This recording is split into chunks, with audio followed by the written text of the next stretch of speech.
Hi guys, welcome back to another cinematic mic review. Today I'm reviewing Tim Burton's Batman. Batman stars Michael Keaton and Jack Nicholson.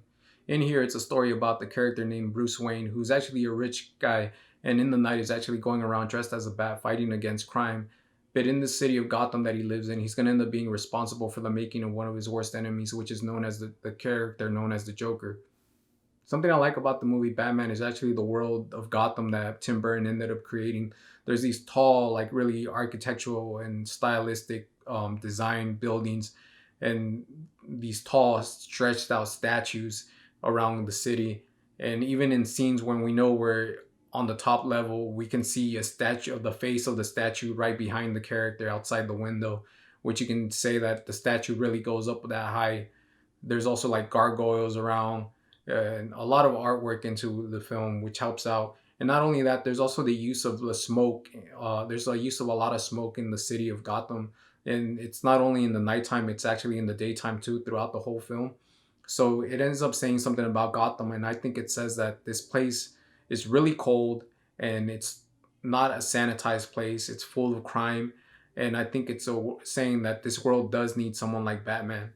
Michael Keaton does well as Bruce Wayne. I like the way he plays him as a mysterious figure, someone that's keeping it private to himself because he seems like he's not that flashy rich guy. He's not someone that wants to be known, but he's also someone that seems like he's more interested in getting to know the person than that person that wants to get to know him.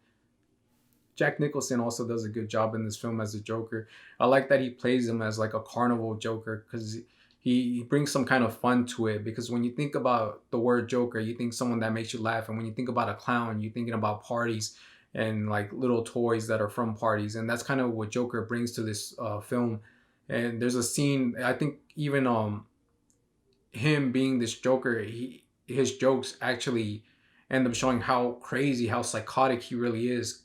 There's a scene in the film where he ends up shaking someone's hand, and he has a buzzer in his hand, and he's laughing, thinking it's a funny joke, but the buzzer actually ends up frying the person, and he's still even after the person's fried, Joker still talks to him and tells him how he's glad he's really dead, and he's talking to him like he's still alive, and Joker's by himself here.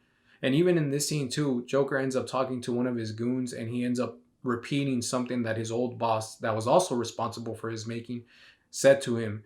And you kind of see how Joker is really losing his mind. After watching this film again, I realized something. I realized that this film doesn't really tell you when this takes place, but by the costumes of this film and even the characters of Jack Napier, who's actually going to eventually become the Joker, Jack Nicholson's character, him and his crew, they're all dressed in like suits and like hats, and they look like they're from the classic gangster films from the 1930s and the 1940s. So it looks like this story is actually taking place there. And in a way, I'm thinking either it's taking place there or they're just creating their own kind of world. But also, you think about it and you're like, well, Batman was actually created around, I think, 1930s, 1940s. So it's pretty cool that it would probably be there. But it seems like it's leaving it for your own imagination to where you want this place to actually be. And even the character of Bruce Wayne, the way he's dressed and the glasses that he uses, he actually looks like he came off of a film from the 1940s. That he must have been the main character, the love interest in one of those classic films. I think the costumes are great in this film. I think even the bat suit's something that's still impressive today. And Joker's costume is actually great. I love the way they play like with these childish kind of colors. Yeah, because if you look at him throughout the film, his suit changes. His attire is different color on each suit, and I think that's really impressive. One of the issues I had with this film was actually the character of Vicky Val. I felt like she was just brought in there to just be a love interest, a damsel in distress, because I didn't feel like there was anything to her. I didn't feel like any connection for her and Bruce Wayne.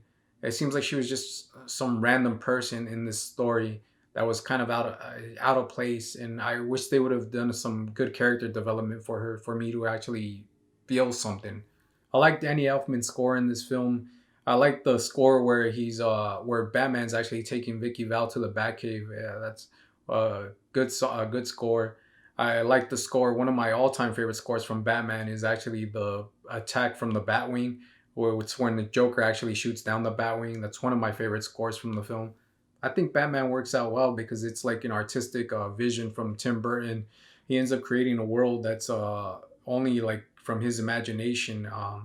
It's really like nightmarish, and that's something that I think Tim Burton's known for is his imagination, and he actually uh, has this vision. The way I call it, and some people might call it something else, is always like this nightmarish like type of vision.